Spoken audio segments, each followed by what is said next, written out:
வணக்கம் ஃப்ரெண்ட்ஸ். ஐயனார் துணை சீரியலில் என்ன எபிசோடில் என்ன நடக்குதுன்னு பார்க்கலாம் வாங்க. வீட்டில் யாருமே இல்லை போல இருக்கு. நடேசன் கட்டிலில் உட்காந்துருக்க, வெளியே பல்லவன் டென்ஷனோட இந்த பக்கமும் அந்த பக்கமா நடந்துகிட்டே இருக்காரு.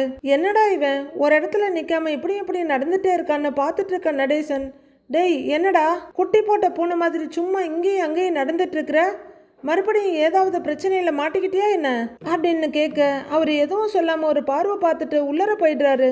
பேச மாட்டான் அப்படின்னு சொல்லிட்டு பேசாம உட்கார்ந்துருக்காரு நடேசன். இங்கே நடந்தா தானே நீங்க என்னன்னு கேட்பீங்க, நான் உள்ளர போய் நடந்துக்கிறேன் அப்படின்னு உள்ளர வந்த பல்லவன் ஹாலுக்குள்ள இங்கேயும் அங்கேயுமா நடந்துட்டு இருக்காரு. கொஞ்ச நேரம் இங்கேயும் அங்கேயும் நடக்கிறவரு டென்ஷனா உட்கார்றாரு. வெளியே பார்த்துட்டு இருக்காரு. மறுபடியும் நெல்ல கொள்ளாம எழுந்து வெளியே வர்றாரு. மறுபடியும் வெளியே வந்தவர் நடக்கிறத பார்த்துட்டு, ஏய் என்னடா பிரச்சனைன்னு கேட்கிறாரு நடேசன். பல்லவன் அவரை பார்க்க அப்படின்னு கேட்க, இன்னைக்கு வீட்டுல என்ன நடந்தது தெரியுமான்னு கேட்கிறாரு பல்லவன். என்ன நடந்துச்சு அப்படின்னு நடேசன் கேட்க, அண்ணன் இன்னைக்கு ஏதோ புதுசா ஒரு பிரச்சனையில மாட்டிக்கிச்சு அப்படிங்கிறாரு பல்லவன். அண்ணன்னா மொட்டையா அண்ணன்னா எந்த அண்ணன் அப்படின்னு நடேசன் கேட்க, சோழ அண்ணன் தான் அப்படின்னு கடுப்பா சொல்றாரு பல்லவன். அது சரி, அவன் என்ன பிரச்சனையில மாட்டுறது புதுசா என்ன? ஆமா, இப்ப என்ன பிரச்சனைன்னு நடேசன் கேக்குறாரு. ஏதோ ஒரு பொண்ணை கூட்டிட்டு போய் அண்ணன் கல்யாணம் பண்ண பார்த்ததா பிரச்சனை போயிட்டு இருக்கு அப்படின்னு பல்லவன் சாதாரணமா சொல்ல, நடேசன் பயங்கர அதிர்ச்சியா திடுக்குன்னு பாக்குறாரு. அத பத்தி பேசதான் எல்லாரும் போயிருக்காங்கன்றாரு பல்லவன். என்னது, பொண்ணை கூட்டிட்டு போய் கல்யாணம் பண்ண பார்த்தானா? அப்ப நிலா அப்படின்னு அதிர்ச்சியோட கேட்குறாரு நடேசன். அதெல்லாம் எனக்கு தெரியல. ஒருவேளை அண்ணன் அந்த பொண்ணுக்கு ஹெல்ப் பண்ண போய் மாட்டிக்கிச்சா, இல்ல வேற ஏதாவது பிரச்சனையானு தெரியல. அந்த பொண்ணு வேற ஏதோ பெரிய இடம் போல இருக்கு. சேர அண்ணன், பாண்டி அண்ணன், அண்ணி எல்லாருமே அங்கதான் போயிருக்காங்க அப்படின்னு பல்லவன் சொல்ல, ஏய் ஏண்டா ஒன்னொன்னே சும்மாவே இருக்க மாட்டானா? ஏதாவது ஒரு பிரச்சனைய இழுத்துக்கிட்டே தான் இருப்பானா அப்படின்னு பயங்கர டென்ஷனோட கேக்குறாரு நடேசன். எனக்கு ரொம்ப ரொம்ப பயமா இருக்குன்னு பல்லவன் சொல்ல, பயப்படு, இங்க இருந்து வேற என்ன பண்ண முடியும், அதை தான் பண்ண முடியும், பயப்படு. ஆனா ஒண்ணுடா, நான் கொலைகாரன் ஜெயிலுக்கு போனவேன்னு 1008 பஞ்சாயத்து சொல்லுவீங்கல்ல, ஆனா நீங்க எல்லாம் பண்ற காரியத்தை பார்த்தா நான் எவ்வளவோ மேல்டாங்கிறாரு நடேசன். அண்ணே தப்பு பண்ணுச்சா இல்லையான்னே தெரியல, அதுக்குள்ள எப்படி அண்ணனை பத்தி தப்பா பேச முடியும் உங்களாலன்னு கேக்குறாரு பல்லவன். டேய், அவன் தப்பு பண்ணாமலா இந்த பஞ்சாயத்து நடந்திருக்கு? அவன் பண்ணக்கூடிய ஆள் தானேடா. அவன் அந்த பொண்ணுகிட்ட கண்டதையும் பேசி இருப்பான். அதான் அவனுக்கு டைவர்ஸ் ஆக போகுது. அதனாலதான் இது செட் ஆகாது, இன்னொரு கல்யாணத்தை பண்ணி செட்டில் ஆயிடலாம்னு நினைச்சிருப்பான். ஃப்ராடு பைய, அவன் பண்ணக்கூடிய ஆள் தானே இதையெல்லாம் அப்படிங்கிற நடேசன். ஆமா, எங்க கூட்டிட்டு போயிருக்காங்களா அப்படின்னு நடேசன் கேக்குறாரு. அண்ணனை தான் நீங்க நம்பவே இல்லைல்ல, உங்ககிட்ட எதுக்கு நான் சொல்லணும்? அதெல்லாம் சொல்ல முடியாதுங்கிறாரு பல்லவன். ஏய், சொன்னாதாண்டா ஏதாவது உதவி பண்ண முடியுமான்னு பார்க்க முடியும் அப்படின்னு நடேசன் சொல்ல, நீங்க அப்படியே உதவி பண்ணி கிழிச்சிங்கிறாரு பல்லவன். அப்ப செய்யறவங்கிட்ட போய் சொல்லு போ, எங்கிட்ட எதுக்கு இதெல்லாம் சொல்லிட்டு இருக்கிற அப்படின்னு ஏதோ பல்லவன் வாலண்டியரா வந்து இவர்கிட்ட சொன்ன மாதிரி சொல்றாரு நடேசன். நீங்க ஒரு நல்ல அப்பாவா இல்லாததுனாலதான் வரவன் போறவன் எங்களை இவ்வளவு இலக்காரமா பாக்குறான், இவ்வளவு கேவலமா நடத்துறானுங்க. நாங்க இப்படி இருக்கிறதுக்கு காரணமே நீங்க தாங்கிறாரு பல்லவன். ஏய், உங்க நொன்ன மேல இருக்க காண்டுல எங்கிட்ட வந்து ஏறிக்கிட்டு இருக்கிறியா, வேலையை பாருடா அப்படின்னு நடேசன் சொல்ல, நீங்க மட்டும் ஒழுங்கா இருந்திருந்தா இதெல்லாம் நடந்திருந்திருக்காதுல்ல, அந்த வருத்தம் கொஞ்சமாவது இருக்கா உங்களுக்குன்னு கேக்குறாரு பல்லவன். ஏய், நான் என்னடா ஒழுங்கா இல்லாம இருந்தேன் அப்படின்னு நடேசன் கேட்க, இப்ப கூட அண்ணன் பிரச்சனையில இருக்குன்னு சொல்றேன், நீங்க ஐயோ அப்படியான்னு ஒரு சின்ன அக்கறை கூட காட்டல அப்படின்னு சொல்ல, அப்படின்னு கேட்டுட்டு இருக்காரு அவரு. கேட்கறதெல்லாம் கேட்டுட்டு, அவன் தான் தப்பு பண்ணியிருப்பான், அவன் தான் ஃப்ராடுத்தனம் பண்ணியிருப்பான், ஃப்ராடு பையனை அண்ணனை தானே திட்டினீங்க, நீங்க இது வரைக்கும் பண்ணாத தப்பையா அண்ணன் பண்ணிட போகுது, உங்ககிட்ட போய் சொல்லணும்னு நினைச்சேன் பாருங்க, என்னையே சொல்லணும் அப்படின்னு பல்லவன் நெத்தியில் அடிச்சுக்கிறாரு. அடிச்சுக்கோ அப்படின்னு கூலா சொல்றாரு நடேசன். வெறுப்பேத்துற மாதிரி பண்ணாதீங்க என்ன அப்படின்னு பல்லவன் சொல்ல, டேய் உன்னொன்ன மேல அக்கறை இருந்தா அது உன்னோட வச்சுக்கோ, நீ முன்னாடி எப்படி நடந்துக்கிட்டியோ அதே மாதிரியே நடந்துக்கோ போ அப்படின்னு பல்லவனை விரட்டி விடுறாரு நடேசன். அவரும் சேப்போன்னு வீட்டுக்குள்ள போயிடுறாரு. உள்ளர வந்தவர் மறுபடியும் பெஞ்சில் போய் உட்காந்துக்கிட்டு தவிப்பா என்ன செய்யறதுன்னு தெரியாம பல்ல நரன்னு கடிச்சிட்டே உட்கார்ந்து இருக்காரு. சோழன் காரை ஓட்டிட்டு இருக்க ஃப்ரண்ட் பேசஞ்சர் சீட்ல நிலாவும், பின்னாடி சேரனும் பாண்டியும் உட்காந்து வந்துட்டு இருக்காங்க. சோழன் வண்டியை கோவமா தான் ஓட்டிட்டு இருக்காரு. சேரனும் பாண்டியும் கொஞ்சம் தவிப்பா எப்படி பேசுறது எப்படி ஆரம்பிக்கிறதுன்னு யோசிச்சுட்டே இருக்காங்க. கார்ல ரொம்ப நேரமா அமைதி மட்டுமே இருக்க சேரன் சோழன் முகத்தை எட்டி எட்டி பார்த்துட்டு இருக்காரு.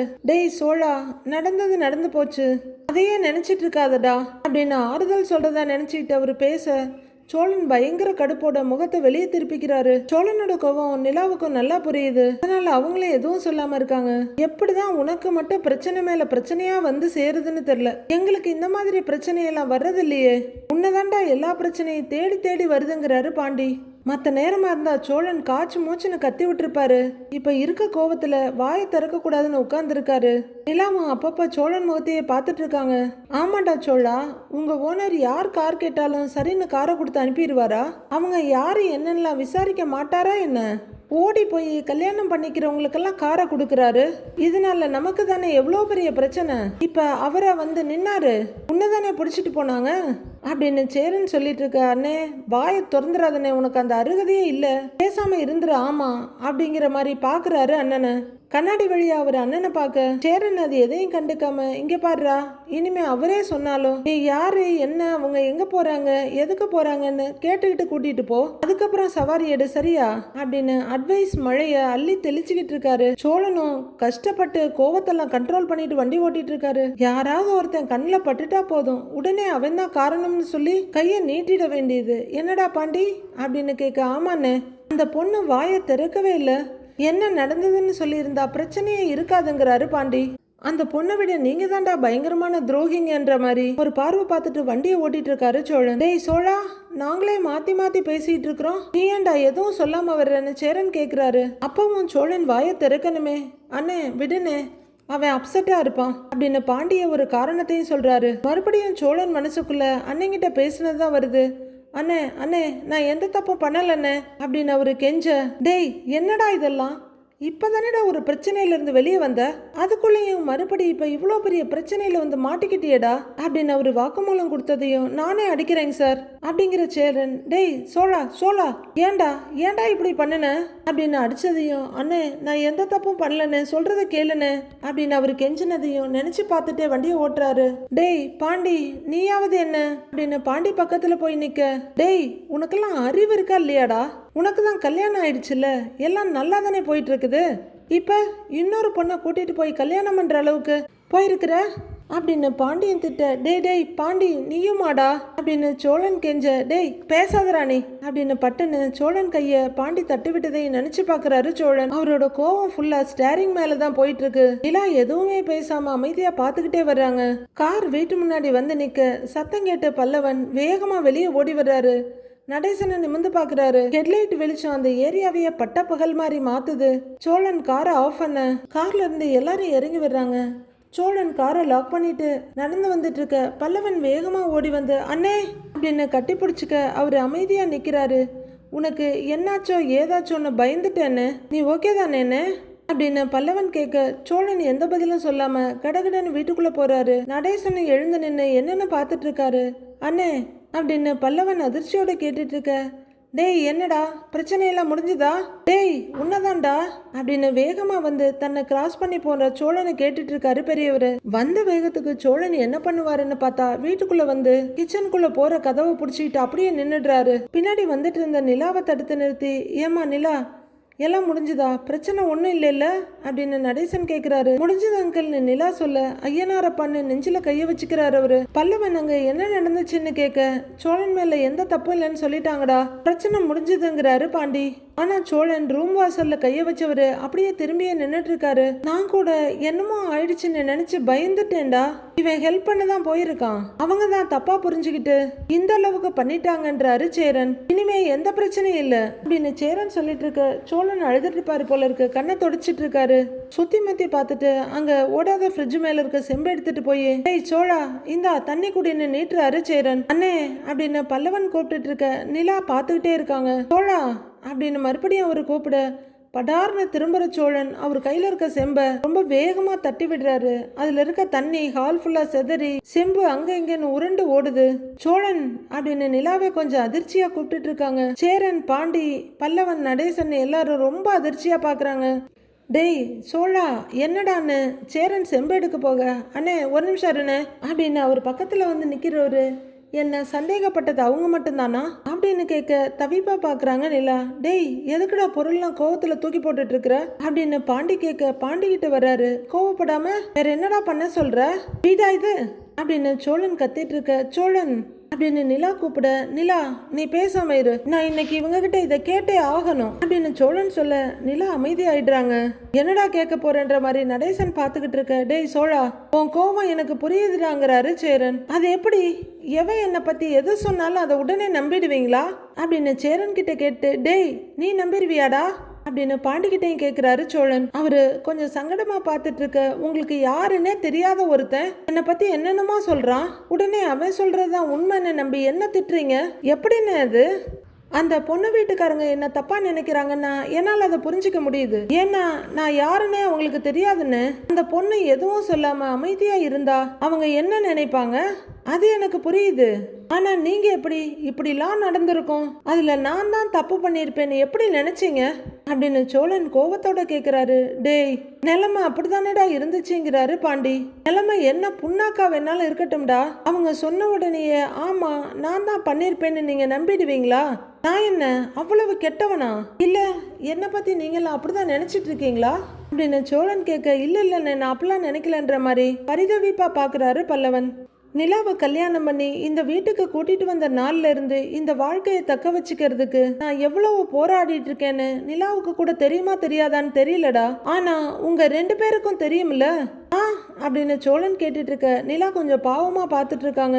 நிலாவோட நான் சேர்ந்து வாழணும், நானும் அவ்வளோ நல்ல ஹஸ்பண்ட் அண்ட் ஒய்ஃபா இருக்கணும்னு நான் ஆசைப்படுறதெல்லாம் உங்களுக்கு தெரியுமில்ல அப்படின்னு சோழன் கேட்க, நிலாவும் திருன்னு பார்த்துட்டு இருக்காங்க. இதுதான் என் மனசுல இருக்குன்னு நான் உங்ககிட்ட எத்தனை தடவை சொல்லி இருப்பேன். இவ்வளோ சொன்னதுக்கு அப்புறமும் நான் யாரோ ஒரு பொண்ணை கூட்டிட்டு போய் கல்யாணம் பண்ண போறேன்னு எவனோ ஒருத்தன் சொன்னதும் உடனே நீங்கெல்லாம் நம்புறீங்கல்ல, இதெல்லாம் கரெக்டா அப்படின்னு சோழன் கேட்க சங்கடமா முழிச்சிட்டு நிக்கிறாங்க சேரனும் பாண்டியனும். சொல்லுங்க அப்படின்னு சோழன் கேட்டுட்டு இருக்க. பாவம் நாம கூட தப்பா தானே நினைச்சோன்னு கொஞ்சம் தலை குனிஞ்சு நிக்கிறாரு நடேசன். நான் அப்படி செய்யற ஆள் இல்லைன்னு உங்களுக்கெல்லாம் தோணவே இல்லைல்ல, எவனோ ஒருத்தன் சொன்னா உடனே அதை நம்பணும், நான் செஞ்சிருப்பேன்னு உங்களுக்கெல்லாம் தோணி இருக்கு, ஆனா எனக்கு எப்படி இருக்கும்னு நீங்கெல்லாம் யோசிக்கவே இல்லைல்ல அப்படின்னு சோழன் கேட்க எல்லாருமே அமைதியா நிக்கிறாங்க. வெளியே தான் என் தம்பி என் அண்ணன்னு சொல்லிக்கிறீங்க, ஆனா உள்ளுக்குள்ள என்ன பொறுப்பு இல்லாதவன்னு தானே நினைக்கிறீங்க, அப்படிதானே என்ன கேட்கிறாரு சோழன். அப்படிலாம் இல்லடா சோழா, நீ ஏற்கனவே ஒரு தடவை இப்படிதானே அப்படிங்கிறாரு சேரன். உடனே சோழனுக்கு இன்னமும் ரைஸ் ஆயிடுது. நான் ஏற்கனவே ஒரு முறை அப்படி கல்யாணம் பண்ணா மறுபடியும் அதே தான் பண்ணுவேன்னு முடிவு பண்ணிட்டீங்களா, நான் என்ன பைத்தியமா அப்படின்னு சோழன் கத்த. எல்லாரும் அவரையே மாத்தி மாத்தி பார்த்துட்டு இருக்காங்க. நிலா கூட சேர்ந்து வாழணும்னு சொல்லிட்டு அந்த பக்கம் இன்னொரு பொண்ணை கல்யாணம் பண்ணிக்கணும்னு ட்ரை பண்ற அளவுக்கு பொறுக்கியா நானு அப்படின்னு சோழன் கேட்க, டேய் அப்படிங்கிற மாதிரி சங்கடமா பாக்குறாரு பாண்டி. எப்படின்னு அவங்க சொன்னதெல்லாம் நீ நம்புன, என் தம்பி அப்படிலாம் பண்ணியிருக்க மாட்டான், அவன் அப்படிப்பட்ட ஆள் இல்லைன்னு தானே நீ சொல்லி இருக்கணும், உனக்கும் நான் தப்பு பண்ணியிருக்கேன்னு தான் தோணுச்சுல்ல அப்படின்னு சோழன் கேட்க, இப்ப இல்லைங்கிற மாதிரி தலையாட்டுறாரு சேரன். அடுத்து வெறுப்போட பாண்டிய பார்த்துட்டு, சொல்லுடா நான் தப்பு பண்ணியிருக்கேன்னு தான் தோணுச்சுல்ல உனக்கும் அப்படின்னு கேட்க, அவரும் மனசாட்சியே இல்லாம அப்படிலாம் இல்லடாங்கிறாரு. நீயும் அப்படிதான்டா நினைச்ச, இவன் பண்ணி இருப்பான், இவன் ஏற்கனவே இப்படி பண்ணினவன் தானே, இவன் மேலதான் தப்பு இருக்கும்னு சொல்லி 2 பேருமே நினைச்சீங்கல்ல அப்படின்னு சோழன் கேட்க, என்ன பதில் சொல்றதுன்னு 2 பேருமே முழிக்கிறாங்க. இது அண்ணன் தம்பி பிரச்சனை, அவங்களே பேசி தீர்த்துக்கிட்டோன்னு நிலா குறுக்க எதுவும் பேசாம அமைதியா பார்த்துட்டு இருக்காங்க. அவங்க நான் தப்பு பண்ணியிருக்கேன்னு சொல்லும் போது நீங்க என்ன சொல்லி இருக்கணும், என் தம்பி அப்படியெல்லாம் பண்ண மாட்டான், என் அண்ணன் அப்படிப்பட்ட ஆள் இல்லைன்னு சொல்லி எனக்காக நீங்க நின்று இருக்கணும்ல, நிக்கலையே அப்படிங்கிறாரு சோழன். இல்லடா அவங்க அப்படின்னு சேரன் சொல்ல, அண்ணே தயவு செஞ்சு நீ பேசாத, உன் மேல கொலை வெறியில இருக்கேன். அந்த நேரத்துல என் மனசுக்கு ஆறுதலா இருந்த ஒரே விஷயம் என் நிலா எனக்காக நின்னதுதான், அது மட்டும்தான். இந்த நேரத்துல அங்க நடந்தது எதுவுமே உண்மை இல்லைன்னு நிலாவுக்கு மட்டும்தான் புரிஞ்சது. என்ன தனியா கூட்டிட்டு போய் என்ன நடந்துச்சுன்னு அவ மட்டும்தான் கேட்டா. நான் இதுதான் நடந்துச்சுன்னு சொன்னதுக்கு அப்புறம் அவ அதை நம்புனா, எனக்காக பேசுனா, அந்த பிரச்சனையில இருந்து என்ன வெளியவும் கொண்டு வந்தா அப்படின்னு சோழன் சொல்லிட்டு இருக்க. மத்த எல்லாருமே தவிப்பா நின்னுட்டு இருக்காங்க. ஆனா நீங்க உள்ள வந்த நிமிஷத்துல இருந்து நான் தான் தப்பு, நான் இதெல்லாம் பண்ற ஆள் தான் சொல்லி பேச ஆரம்பிச்சிட்டீங்க. என் சொந்த குடும்பமே என் பக்கம் நிக்கலன்னா அப்புறம் எப்படி மத்தவங்க எல்லாம் நம்புவாங்க அப்படின்னு சோழன் கேட்க சேரன் மெதுவா தலையை குனிஞ்சுக்கிறாரு. நடேசனும் எதுவும் பேசாம அமைதியா நிக்கிறாரு. டேய், அந்த பொண்ணு வேற வாயை திறந்து பேசவே இல்ல, வேற என்னடா நினைக்கிறதுங்கிறாரு பாண்டி. டேய், அந்த பொண்ணு யாருடா? யாரு அவ? உனக்கு ரொம்ப நல்லா தெரிஞ்ச பொண்ணா? இல்ல, அவ வாயை திறந்து சொன்னாதான் நீ என்னை நம்புவல்ல? டேய் டேய் டேய், நான் உன் அண்ணன் தானேடா. நீ பிறந்ததுல இருந்து என்ன பாக்குறல்ல, நான் எப்படின்னு உனக்கு தெரியாதா? நீ எப்படிடா நம்புனப்போ அப்படின்னு பாண்டிகிட்ட வேதனையோட கேட்கிறாரு சோழன். சேரன் மேல கொஞ்சம் ரெஸ்பெக்ட் இருந்தாலும் பாண்டி அவருக்கு க்ளோஸ் ஃப்ரெண்டு மாதிரி, அதனால அவரோட குரல்ல அந்த ஆதங்கம் நல்லா தெரியுது. இல்ல, நான் கேக்குறேன், சொல்லுங்க, உண்மையிலேயே நீங்கெல்லாம் என் வீட்டு ஆளுங்க தானே? இது என் வீடு தானே? எது நடந்தாலும் எனக்காக நீங்க கேட்கணும்ல. நான் இது வரைக்கும் நிறைய ஃப்ராடுத்தனம் பண்ணியிருக்கேன், அதனால நீங்கெல்லாம் என்ன நம்பலன்னு சொல்லிடலாம். இதுல இருந்து தப்பிக்க முடியாது. ஏதோ பணத்தை திருடிட்டேன், இல்ல ஃப்ரெண்ட் அடிச்சிட்டேன், இல்ல வேற ஏதோ ஒரு சின்ன விஷயத்துக்கு கோவப்படுறேன்னு சொன்னா கூட பரவாயில்ல. ஒரு பொண்ணை கூட்டிட்டு போய் திருட்டுத்தனமா கல்யாணம் பண்ற அளவுக்கு பொறுக்கியா நானு? இல்ல நீங்க என்ன அப்படிதான் நினைச்சிட்டு இருக்கீங்களா அப்படின்னு சோழன் கேட்க, டே இல்லடா, அப்படிலாம் இல்லடா சோழங்கிறாரு சேரன். பேசாதனே, இன்னைக்கு ஒருத்தன் என்ன அடிச்சான் பாரு, அது கூட எனக்கு பெருசா வலிக்கல. அந்த பொண்ணு உண்மையை மறைச்சி அமைதியா நின்னா பாரு, அது கூட எனக்கு பெருசா தெரியல. ஏன்னா அவங்கெல்லாம் எனக்கு சம்பந்தமே இல்லாத ஆளுங்க, நான் யாருன்னு என்னை பத்தி தெரியாத ஆளுங்க. ஆனா நீங்கெல்லாம் அப்படியா?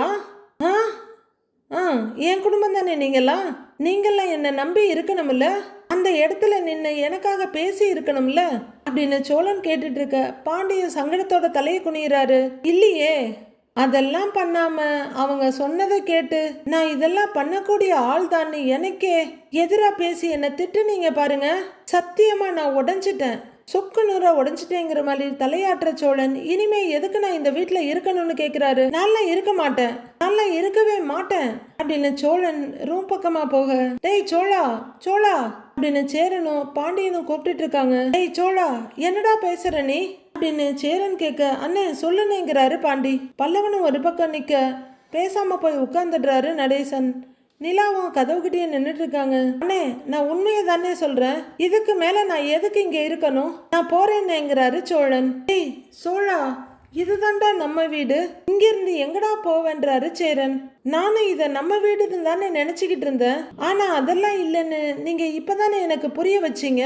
நான் எங்கேயோ போறேன், என்னமோ பண்றேன், என்ன நம்பாத ஆட்கள் இருக்க வீட்டுல நான் எதுக்கு இருக்கணும் அப்படின்னு சோழன் சொல்ல, டேய் சோழா அப்படிலாம் இல்லடா அப்படின்னு தவிப்பா சொல்றாரு சேரன். அண்ணே, பாவமா மூஞ்ச வச்சுக்கிட்டு நடிக்காத அப்படின்னு சோழன் சொல்ல எல்லாருமே தவிப்பும் அதிர்ச்சியுமா பாக்குறாங்க. நீங்கெல்லாம் வருவீங்க, வந்து எனக்காக பேசுவீங்கன்னு நாங்க உங்களுக்காக வெயிட் பண்ணிக்கிட்டு இருந்தேன். ஆனா நீங்கெல்லாம் வந்த உடனே நான் தான் தப்பு பண்ணியிருப்பேன்னு நீங்களா முடிவு பண்ணி பேச ஆரம்பிச்சிட்டீங்க.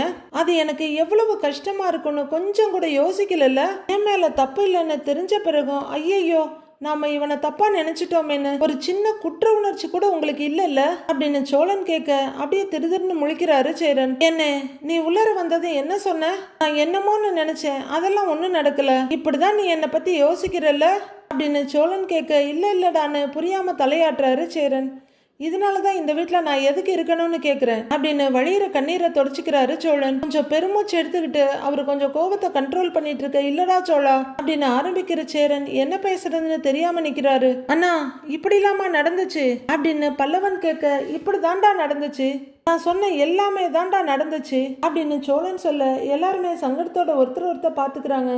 அண்ணே சாரிண்ணே அப்படின்னு பல்லவன் சொல்ல, நீ எதுக்குடா சாரி சொல்ற, நீ என் தம்பிடா, உன் மேல எனக்கு ஒரு துளி கூட கோபம் இல்லை, ஆனா என்ன நடந்துச்சுன்னு தெரியணும்ல, நீயாவது தெரிஞ்சுக்க அப்படிங்கிற சோழன் மறுபடியும் வழியிற கண்ணீரை தொடைக்கிறாரு. ஒரு பொண்ணும் பையனும் என் வண்டியில ஏறினாங்க, அவங்க பேசுனதை வச்சு அவங்க வீட்டுல பிரச்சனை, உடனே கல்யாணம் பண்ணிக்க போறாங்கன்றத நான் தெரிஞ்சுக்கிட்டேன். அவங்க கல்யாணம் முடிச்சிட்டு வர்ற வரைக்கும் வேடிக்கை பார்த்துக்கிட்டு நின்ன ஆள் தான் நானு. திடீர்னு அந்த பொண்ணோட வீட்டுக்காரங்க எங்க இருந்தோ வர ஆரம்பிச்சுட்டாங்கடா, எனக்கு என்ன பண்றதுன்னே தெரியலடா, அந்த மாப்பிள்ளை பையன் உட்பட எல்லாருமே அங்க இருந்து பயந்து ஓடிட்டாங்க அப்படின்னு சோழன் சொல்ல சேரனும் பாண்டியும் சங்கடமா ஒருத்தர் பாத்துக்கிறாங்க. சரி, இனிமே இங்க நிக்க வேணாம்னு நான் வண்டி எடுக்கிறேன், அந்த பொண்ணு வந்து என் வண்டியில ஏறிடுச்சு, என்னையும் கூட்டிட்டு போங்க, எங்கேயாவது கொஞ்சம் தள்ளி கொண்டு போய் என்னை இறக்கி விட்டுடுங்க அப்படின்னு ரொம்ப கெஞ்சி கேட்டுச்சுடா. அப்ப நான் என்னடா பண்ண முடியும்? சரி உதவி கேக்குதேன்னு வண்டியை எடுத்தேன். அந்த பொண்ணு என் வண்டியில இருக்கிறது தெரிஞ்சு அவங்க வீட்டு ஆளுங்க என்னை ஃபாலோ பண்ணி வந்து மடக்கி பிடிச்சிட்டாங்கடா. யார் அதுன்னு பார்த்தா போலீஸ் வருது. அப்புறம் பார்த்தா எஸ்பி ஆஃபீஸர் வீட்டில் நிற்கிறோம். எல்லாமே கண்ணை மூடி திறக்கிறதுக்குள்ள நடந்து முடிஞ்சிருச்சு. அவங்க பார்வைக்கு நான் அந்த பொண்ணை கூட்டிக்கிட்டு ஓடுறேன். நான் அவளை கல்யாணம் பண்ணிக்க பாக்குறேன்னு என்னென்னமோ ஏதேதோ சொல்றாங்கடா. அப்படிலாம் இல்லைன்னு சொல்ல வேண்டிய பொண்ணு அங்க அமைதியா நிக்குதுடா.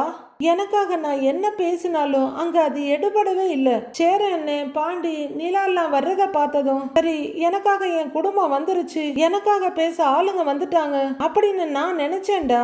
நான் நினைச்சேன் அப்படின்னு நெஞ்சில் அடிச்சுக்கிறாரு சோழன். அவங்க சொல்றதெல்லாம் கேட்டுட்டு என் அண்ணனும் தம்பியும் நான் தான் தப்புன்னு பேசுறாங்கடா அப்படின்னு சோழன் சொல்ல சேரனும் பாண்டியும் சங்கடத்தோட நின்றுட்டு இருக்காங்க. பல்லவன் அதிர்ச்சியோட பார்த்துட்டு இருக்காரு. நடேசன் எதுவும் சொல்லாம சும்மா விட்னஸ் பண்ணிட்டு இருக்காரு. நான் தப்பு பண்ணியிருப்பேன், என்ன திட்டுறாங்கடா ரெண்டு பேரும் அப்படின்னு சோழன் சொல்ல தலகுனிஞ்சு நிக்கிற சேரனையும் பாண்டியையும் பல்லவன் பாக்குறாரு. சரி எனக்கு எப்படி இருந்திருக்கும்னு யோசிச்சு பாரு அப்படின்னு சோழன் கேட்டுட்டு இருக்காரு பல்லவன் கிட்ட.